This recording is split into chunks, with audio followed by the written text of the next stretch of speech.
Bonjour à tous et bienvenue aujourd'hui pour le test de ce Xiaomi, ou Xiaomi, ça dépend comment vous le prononcez, mais en chinois c'est Xiaomi, le Redmi Note 5A.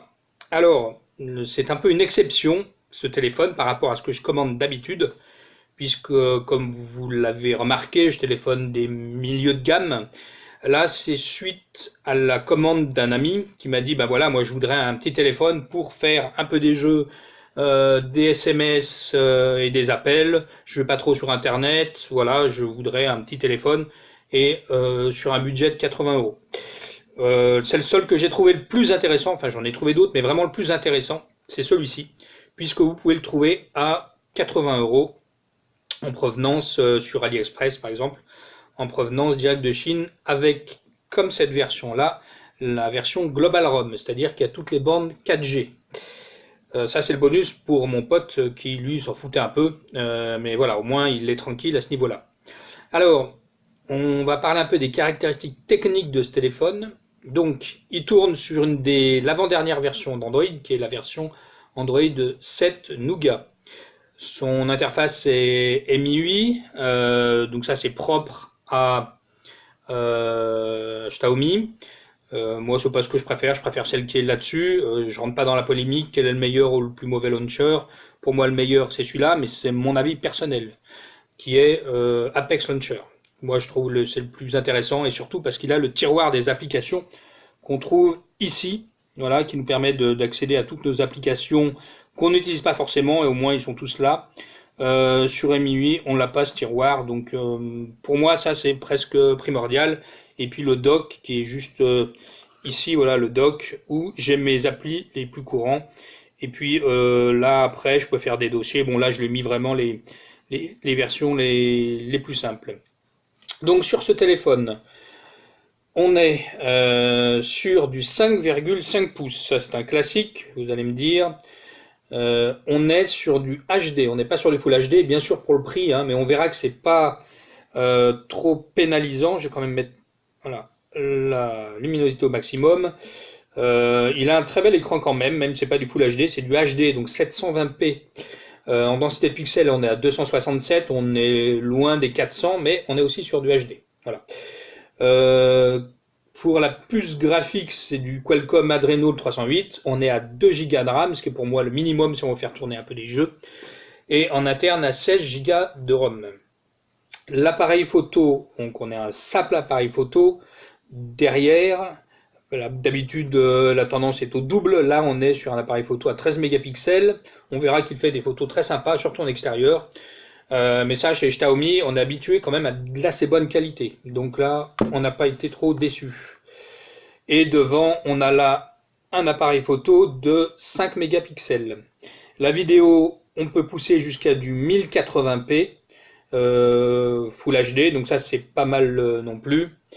Et au niveau des bandes supportées, donc on a toutes les bandes avec la B1, la B3, la B7 et la B20. Il n'y a que la B28, mais bon, ça pour l'instant, elle est encore assez marginale, où il faut être vraiment chez Free. En poids annoncé, on est à 150 grammes annoncé. Alors, on va voir sur la petite balance à croquettes de Mishka, si c'est vrai ou pas. C'est bien ça, 148 grammes, donc on est bien dans ce qui est annoncé. La batterie, elle est de 3080 mAh. C'est pas mal parce que lui, il est en 720p, donc il va forcément moins consommer que sur un autre. Et on est sur de l'IPS en design. Voilà. Au niveau technique, alors c'est différent. Moi, ça serait moi, je l'aurais pas acheté. Vous savez pourquoi? Parce que là, mais ça ne gêne pas mon pote, c'est que là, on est sur de l'USB type B, alors que moi, j'utilise du type C. Voilà. Vous savez, c'est maintenant, ça disparaît de plus en plus. C'est la norme qu'ont certains, qu'ont les anciens téléphones, on va dire. Voilà, là, vous avez, je ne sais pas si on le voit, je vais l'approcher. Hop, c'est difficile de voir ce qu'il fait en même temps. Voilà. C'est non, ça c'est l'USB type C, pardon. L'USB type B, voilà, c'est celle-ci. Voilà, c'est le classique qui est encore sur beaucoup de téléphones, mais je vous le dis, ça va tendance à disparaître. Voilà, donc, qu'est-ce qu'on peut dire de ce téléphone? Alors, je ne l'ai pas testé longtemps parce qu'il ne le sait pas, mais je l'ai commandé, je lui garde 2 jours, on va dire, pour test. Donc, honnêtement, j'ai pas fait le tour de tout le téléphone. Euh, Moi, j'ai trouvé assez bluffant parce que faut pas oublier que c'est un téléphone qui a qui coûte 80 € quoi. Et j'ai trouvé l'écran, je trouve que l'écran il est juste très sympa. Il a très belle rendu couleur. Euh, Ça c'est dans les points positifs. Donc c'est un 720p en IPS. Euh, L'écran même en plein soleil il reste lisible et les angles de vision elles sont très bonnes. Euh, Qu'importe la position qu'on a d'ailleurs, ça c'est pas mal.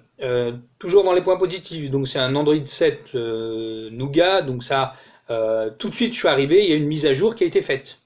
Donc on est passé à MIUI 9, et ça c'est bien, parce que l'avantage de chez Xiaomi, c'est qu'ils font toujours des mises à jour. Le dernier que j'ai testé, chez Nubia par exemple, eux, c'est pas trop leur point fort, on est encore sur Android 6. Donc, voilà, le Snapdragon 625 qui est là-dessus, je trouve que c'est le plus intéressant. Il tourne très bien, il fait vraiment très bien le job. Et ce petit Snapdragon que j'ai aussi sur le Nubia M2 que je ferai en test la prochaine fois, vraiment, je trouve qu'il est vraiment super ce pros. Il a tendance à chauffer un peu ici, mais c'est normal, il y a aussi 2 Go de RAM, donc si on lui en demande trop, lui, il commence à chauffer. Hein, faut pas oublier que alors que celui que j'ai chez Nubia, il a 4 Go, hein, donc ceci explique cela. Qu'est-ce qu'on peut dire? La version globale en positif qui est bien, on a toutes les bandes 4G. Il est léger, donc 150 grammes, c'est super. Il a un bel écran en 720p, donc en IPS. Il est assez facile à calibrer, j'ai pas mis 2 heures pour avoir un beau blanc comme je les aime. Alors d'une part parce que c'est un IPS, mais aussi les réglages est très intuitif. Donc j'allais dire en 10 secondes on le calibre, ça c'est super. Le capteur photo, donc il est d'assez bonne facture, on verra après. Les photos en intérieur, en extérieur, surtout en extérieur, j'ai trouvé vraiment très bien. Et pareil pour la vidéo, que j'ai trouvé pas mal du tout, comparativement aux derniers que j'ai testés. Le prix, bien sûr, ça c'est son gros point fort, 80 € livré, bah, je vous mets au défi de me trouver aussi bien. Pour info, j'ai acheté un téléphone que j'appelle de secours parce que un m'avait lâché chez Arcos, un Diamond, je sais plus ce que c'est, enfin un 5, je sais plus ce que c'est, un Alpha 50 ou je sais plus quoi. C'est juste une catastrophe, quoi. Les photos sont minables, la connexion à peine bonne. Bon, il a 15 Go de RAM, hein, ceci explique cela, mais vraiment nul comparé à celui-là, alors que celui-ci c'est 80. Donc voilà, bon là j'étais pris par le temps, j'ai pas eu le choix, mais celui-ci, pour le prix, il n'y a vraiment rien à dire. Les moins, donc forcément quand je fais des tests, c'est pour aussi trouver des points négatifs sur les téléphones, sinon c'est pas la peine de faire des tests, si tout le monde est beau, tout le monde il est gentil. Donc les moins, bah, la charge, je l'ai trouvée très très longue. Alors, soi-disant une charge rapide, pas trouvée. Et vraiment, il faut genre 1 h 30 pour augmenter de 30% la charge. Ce qui est pour moi incroyable, quoi. Le corps, alors le corps, il est un peu on le voit, hein, il est en plastique. C'est pas du full body en métal, hein, mais bon, je vous rappelle pour le prix, on peut pas tout avoir. Ça donne aussi le côté léger. Bon, le corps, j'ai oublié de dire que là, il y a la place pour la micro SIM, hein, mais ça, c'est un classique. Aujourd'hui, c'est des tiroirs. Et les volumes, les boutons de volume, plus, moins. Donc, ils sont présents, mais ça, c'est des classiques. J'ai presque plus envie de revenir dessus. Il n'y a pas de capteur d'empreinte. Alors, bon, moi, je l'utilise jamais, mais pour certains, aujourd'hui, le capteur d'empreinte, c'est obligatoire. Pas de type USB-C, ça j'en ai parlé tout à l'heure. Pour moi, ça c'est rédhibitoire, mais bon, pour mon pote, ça le gêne pas, il en a jamais eu. Donc voilà, moi, tous mes cordons, c'est tous des USB-C autour de moi dans la maison.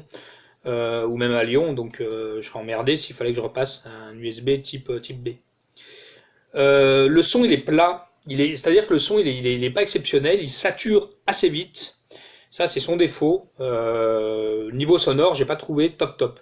Je l'ai pas testé en sono en tant que baladeur, honnêtement j'en sais rien. Je peux pas me prononcer là-dessus et je manque de temps.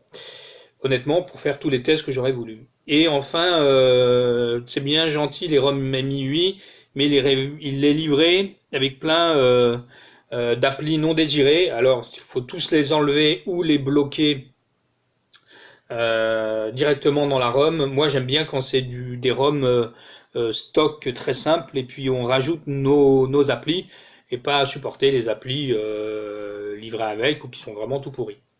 Voilà. Donc voilà, là j'ai fait le tour du plus, du moins.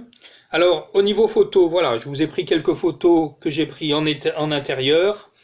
En faisant des zooms, donc c'est pas mal.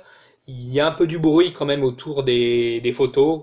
Bon, je vous rappelle que c'est un 13 millions de pixels en entrée de gamme, faut pas trop demander. Donc vous voyez sur les photos, mais les couleurs sont assez bien rendues.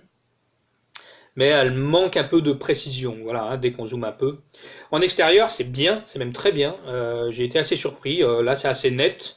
Là, je viens de les faire. C'est pas une journée formidable, c'est une journée blanche, et donc c'est très gris comme temps, mais on voit bien quand même les couleurs ressortir. Au niveau de la vidéo, ça m'a bien surpris. C'est très bonne qualité. Quand je dis bonne qualité, c'est par rapport à ce que j'ai testé récemment. On voit que, à part celle où je les prends en extérieur, bon c'est moi qui tremble, hein, donc j'avais des sacs plastiques entre les mains, mais sinon sur l'intérieur, on voit sur les photos là de Mishka qui elle n'aime pas du tout être pris en vidéo. On voit que même en zoom, c'est super sympa, les vidéos sont de bonne qualité, ça lag pas, ça zoom et ça dézoome pas. Ouais, j'ai été assez agréablement surpris en vidéo. C'est un bon produit. Et ça fait des bonnes vidéos. Donc voilà, en vidéo, bon point. Alors voilà, bon, pour résumer, ben, vous avez bien compris, hein, moi je trouve que c'est un super petit appareil, je le répète, pour 80 euros. Il m'a assez bluffé. Alors bien sûr, c'est pas top au niveau nouvelle technologie, on est bien en écran 720p, mais qui est bien éclairé, qui a un beau rendu, hein, comme vous le voyez là sur la démo du Ghostbuster Flipper. Je l'ai mis à côté comparé à mon Nubia M2, qui est lui en AMOLED. Et ben, la différence, elles sont vraiment infimes. Donc, comme quoi, il y a des écrans, c'est pas la peine de les taper en 2K, 4K pour un rendu tous les jours, ça suffit amplement. Donc voilà. Il est pratique, il est facile à employer, même s'il est livré avec des applis non désirées, que la coque, elle est un peu cheap, la charge un peu longue, bon voilà, on peut pas tout avoir. Mais pour le prix, il y a vraiment rien à dire, donc moi j'ai qu'un conseil, eh ben commandez-le, aucun souci là-dessus. Si vous voulez pas y mettre des 100 et des 1000 et vous voulez un petit téléphone bien sympa. Voilà, c'est tout pour ce test du Xiaomi Redmi Note 5. Ah oui, j'ai oublié de préciser la batterie qui fait 3000 mAh. Bah, ça tient bien, hein. Vraiment, j'ai pas eu de soucis là-dessus. Il tient bien toute la journée, sans problème, hein. À bientôt les amis. Bye bye.